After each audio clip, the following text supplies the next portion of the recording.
This is National Native News. I'm Antonia Gonzalez. The Native American Rights Fund has outlined ways to avoid potential voting barriers for Native Americans as states prep for the 2020 election and consider safety options amid the COVID-19 pandemic. Christine Trudeau reports. Any move to an entirely vote-by-mail system for the 2020 elections would be a big problem for voters in Indian country, with the potential to disenfranchise many. That's according to Jacqueline DeLeon, a staff attorney with the Native American Rights Fund, and a co-author of NARF's recent voting rights report detailing multiple voting barriers that Native Americans face today.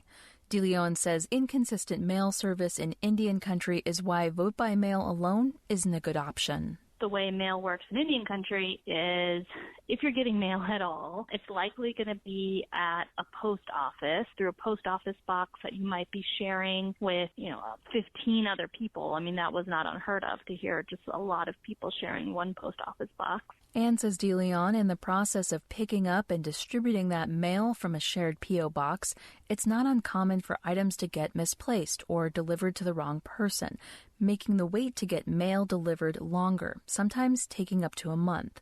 In light of this and other challenges facing voters on access and safety, NARF has put out a guide advocating specific changes that could help many Native voters across Indian country, like maintaining in-person voting.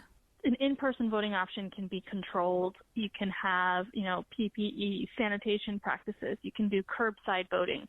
You can utilize Native community members and say that, they're the ones that are running the polls to reduce the introduction of outside people. And that kind of controlled environment is better than sort of this, hodgepodge way that people get mail in Indian country now. NARF's other recommendations include increasing the number of ballot collection boxes available through Election Day, that tribes be able to designate buildings to pick up and drop off ballots, that early voting hours for elderly and the immunocompromised are available, and creating a robust educational outreach campaign to tribal communities on any updates to the voting process. You can find out more about these recommendations at narf.org/vote-by-mail.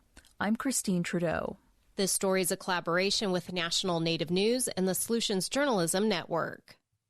A crowd of people watched as a statue of Christopher Columbus was taken down with a rope Wednesday in St. Paul by some members of the Native community.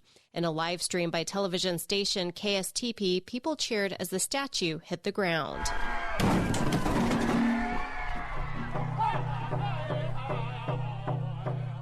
A hand drum song and round dance followed as law enforcement watched nearby, then cleared the area holding batons waiting for its removal.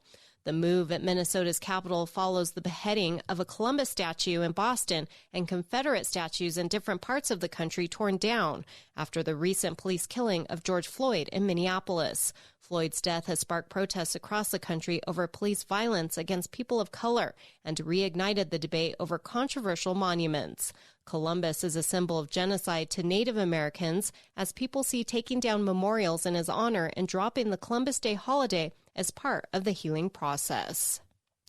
Sealaska Heritage Institute kicked off Celebration 2020 virtually Wednesday. The large in-person gathering in Southeast Alaska is postponed this year due to COVID-19. The 4-day broadcast on YouTube and public television features dance, art, storytelling, and other events.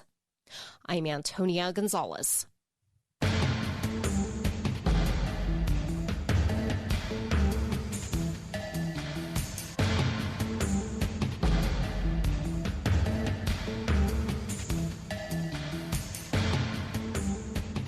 National Native News is produced by Koahnic Broadcast Corporation with funding by the Corporation for Public Broadcasting.